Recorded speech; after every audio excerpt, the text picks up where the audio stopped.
Hello，各位好，我係子凡啊。之前寫過一篇文章，題目係本多中性，兩個有趣情景題。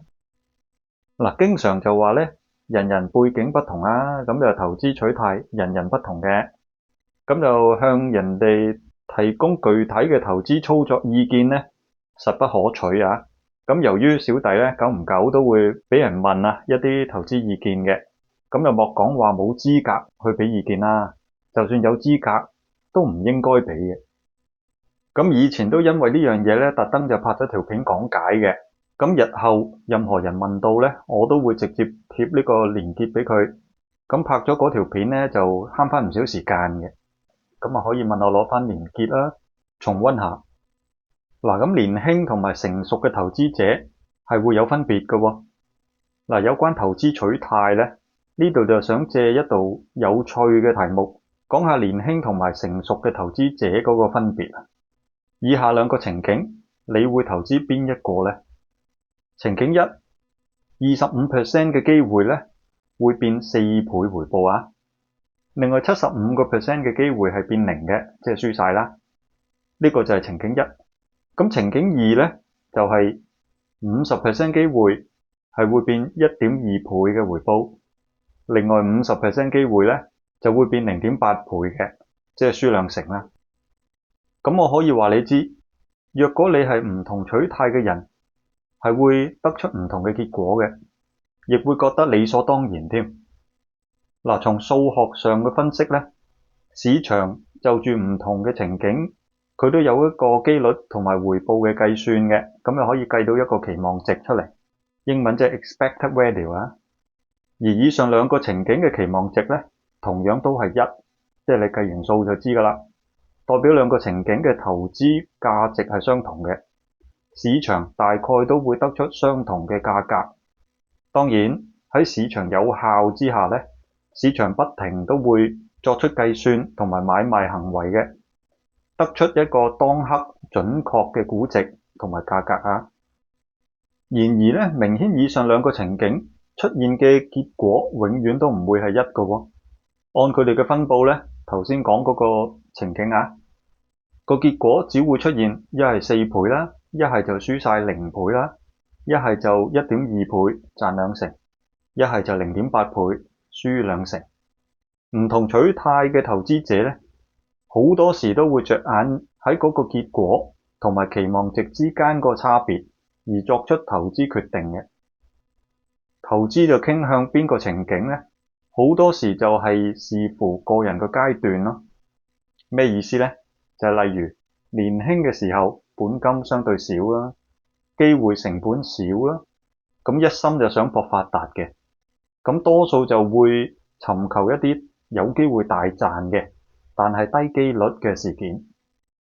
基本上情景二，任何可能咧都唔會發達噶嘛，因為一係賺兩成，一係輸兩成。但係情景一咧，有25% 機會贏4倍喎，只要博中2次，回報咪16倍，好吸引啊！相反咧，相對比較成熟嘅投資者，成熟可能指資產規模或者年齡方面啊，或者投資經驗啦。咁佢哋投資取態係傾向求穩健嘅，尋求一啲大機率嘅穩賺嘅可能啊，避開一啲低機率事件，所以就比較鍾情情景二嗰個投資項目啦。即使揀情景一咧，亦都會盡量控制注碼，唔會 all in 嘅。咁情景一出嚟嘅結果，一係4倍，一係0倍啦。相對於情景二嘅1.2倍同0.8倍，情景一嗰個結果嘅距離期望值比較遠嘅。頭先講期望值係1啊嘛，統計學入邊咧就稱之為標準差 （standard deviation）。情景一嘅標準差比情景二係大嘅，與個期望值之間嗰個差別可以理解成波幅，金融界就稱之為風險，更加成日標榜啦，回報越大風險越大咁解啊。當然唔排除個別嘅散戶有獨到嘅分析，認為市場俾出一個期望值，呢個期望值係唔合理嘅。例如可能有啲投資者係超級熟悉相關嘅股票，即係個債務本質，又或者本身有啲乜嘢關聯消息咁啦，知道情景一輸晒嗰個機會率咧係少於75% 嘅，期望值就可以拉高咯。比起情景二啊更加值博。然而啊，呢啲情況代表勝過市場嘅認知，其實就唔係好常有嘅。嗱，咁賭場同埋賭客之間都有啲分別嘅。頭先講啦，情景一同情景二個例子，兩者期望值都相同啦，算係一個相對公平嘅遊戲啦。咁再舉個例子啊，討論一下賭場同埋賭客嗰個分別。以下修改咗一啲情景一同情景二嘅數字，變成情景三同情景四嘅。嗱，情景三都係賺4倍同輸晒0倍，但係咧就係20% 機會賺4倍，80% 機會變0啊。情景四咧都係50% 啊，不過咧就係50% 變1.3倍，50% 變0.9倍。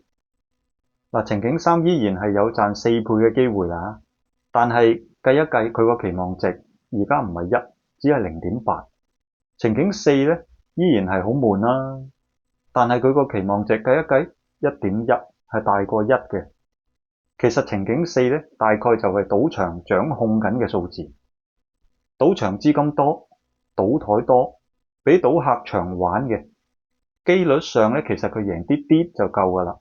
咁要吸引賭客咧，就需要俾佢哋見到嗰啲注碼，好似情景三咁樣，令到嗰啲賭客憧憬佢自己可以大賺啊，贏數以倍計嘅回報，吸引佢哋持續落注。